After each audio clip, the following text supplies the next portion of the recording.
Tall Tale TV. Whole Lotta Shakin, a Tony Mandolin short story by Robert Beers. Chapter 7.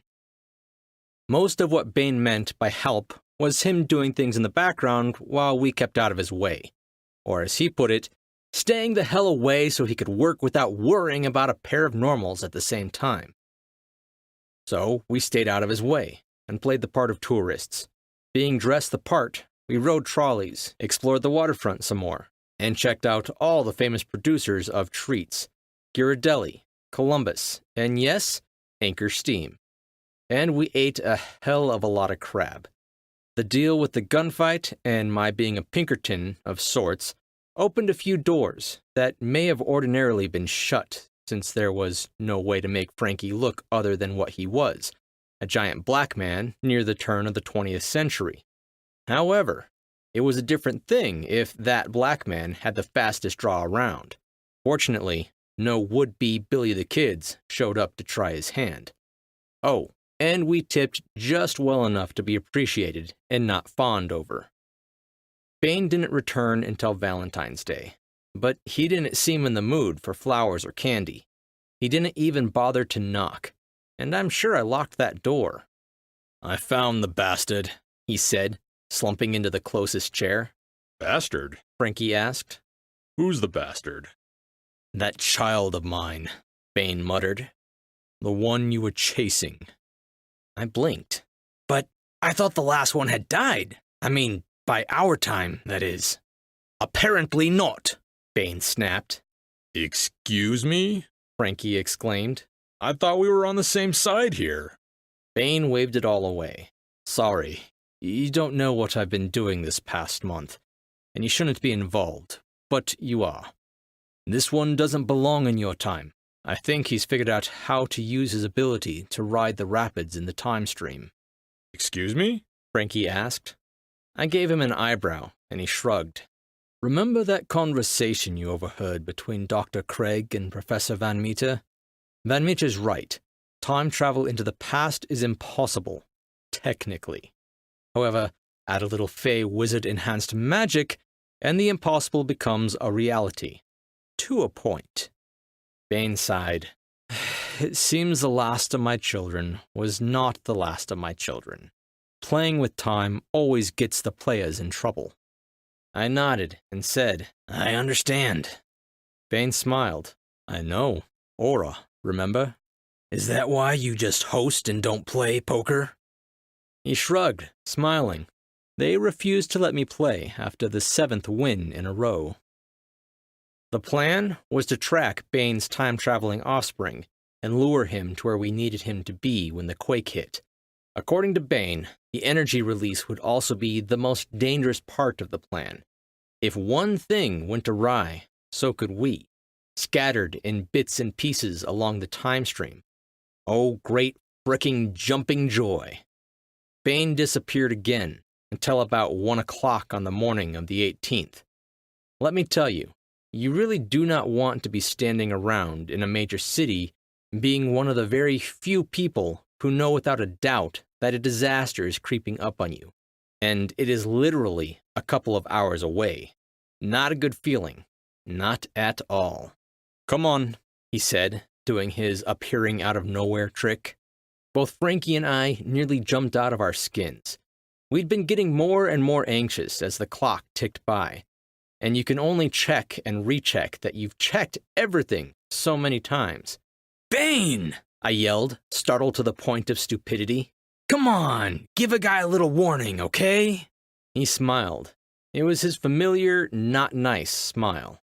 "I could just leave you here in the past and see how you do. It might be interesting."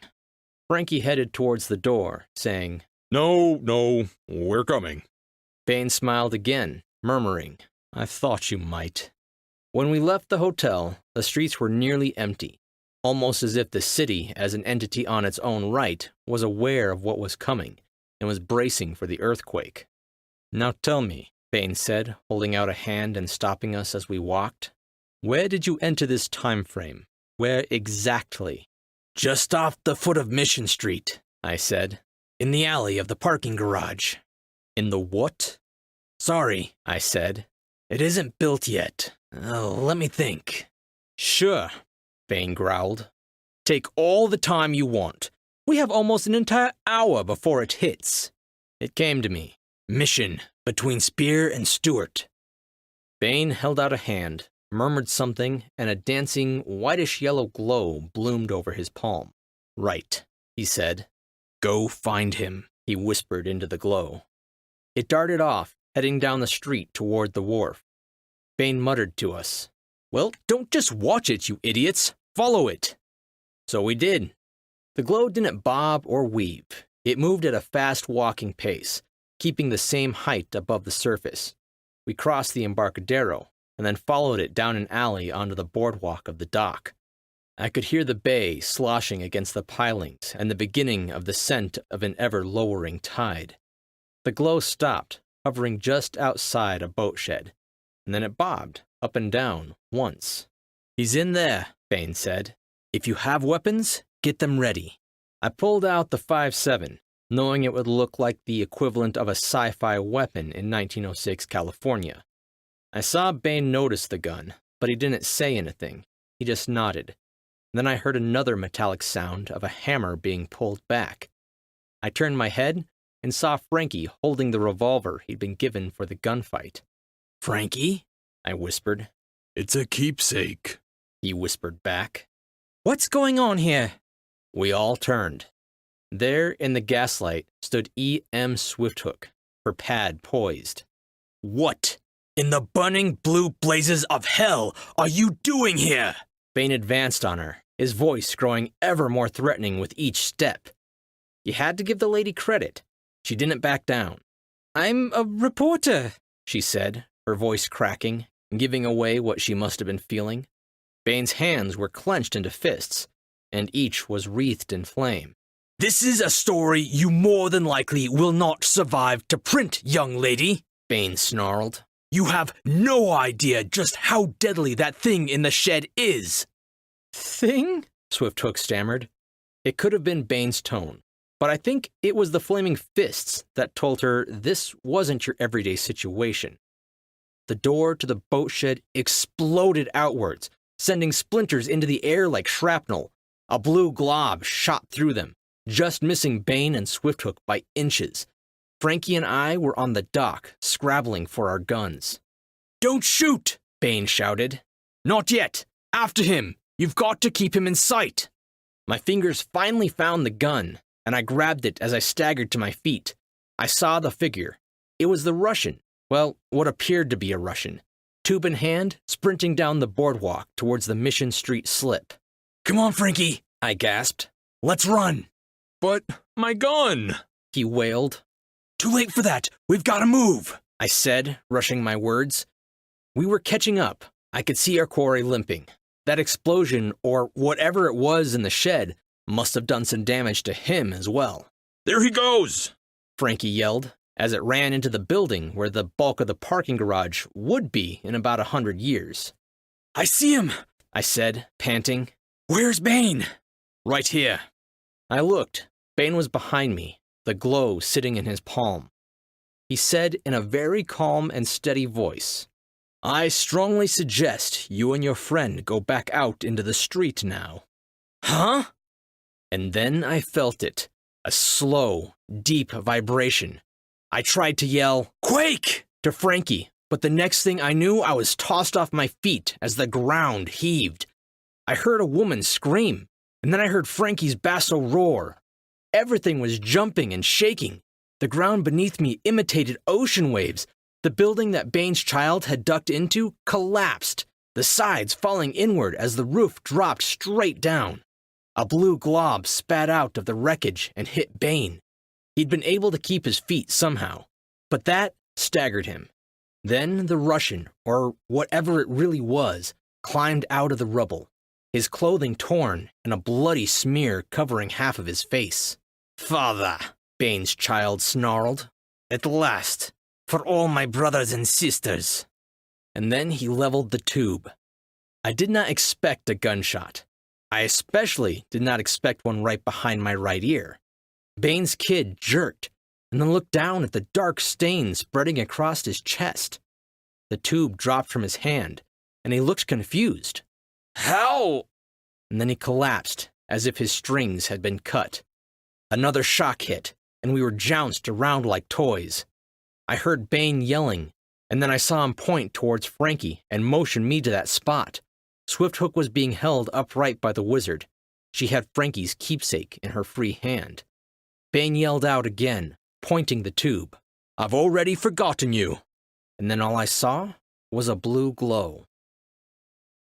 Epilogue. I woke up in the alley where the sinkhole was supposed to be, but all I saw was Frankie, traffic on Mission Street, and no sign there had ever been a quake.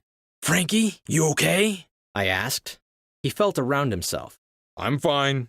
Then he looked at me. Are we home? "Let's check," I said, a vague fear of butterflies rising slowly in my gut. I looked at Frankie. His turn-of-the-century outfit was gone, and he was wearing his private eye get-up. I looked down and saw what I'd been wearing when we started this whole thing. I said, "How in the hell?" And then I thought of butterflies, and the fear hit. I didn't want to do anything but make it back to the house. Maybe I'd read too many books, or listened in on Max and his friends debate probability and causality, and all the other alities. But to put it mildly, I was spooked. I needed to be sure the world the big guy and I had woken into was the world we'd left. I really didn't begin to feel more secure until I was greeted by Greystoke. And then I saw the paper on my porch. It was the paper I'd forgotten to read the morning the quake bounced me out of bed. That quake, it had never happened. I thought, huh? I checked the time. It was a bit before noon. Chasing a wild hare, I went into my study, picked up the receiver, and dialed Manny Goldenberg's shop. Frankie watched as I had my conversation. All he heard was my brief question, and then me saying, "Uh-huh, okay. Well, thanks. I appreciate hearing that. Goodbye." What did he say? Frankie asked. "It never happened," I said. "The quake, the Russian, the protection racket, none of it. Manny was even confused as to how I knew his name, since we've never met." Frankie walked back into the kitchen, whistling the tune to a song from Annie Get Your Gun. Whole Lotta Shakin is a short story by Robert Lee Beers, author of the Tony Mandolin Mysteries, the best unknown supernatural mystery series on the planet. The Tony Mandolin Mysteries take place in and around today's San Francisco, and in style are a mashup of Nero Wolfe, Harry Dresden, and the Vimes novels of the immortal Sir Terry Pratchett.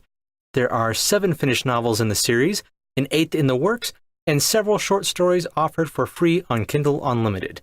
If you go to asmbeers.wixsite.com/RobertLeeBeers, everything is there and more. That's it. We're done. The final chapter of Whole Lotta Shakin. I hope you guys enjoyed it as much as I enjoyed reading it. Down the road a ways, I'll have another much shorter story by Robert Beers, so keep an eye out for that. And I want to thank Robert for being so supportive. The guy has been an absolute delight to work with. He even surprised me by writing me into his latest book as a character. In other amazing news, I just had a surprise interview with IO9 of Gizmodo. I'll toss a link in the description for anyone who wants to check it out. Don't forget to subscribe to keep getting your fix of sci-fi and fantasy. I'm Chris Herron, and that's it for today's Tall Tale TV.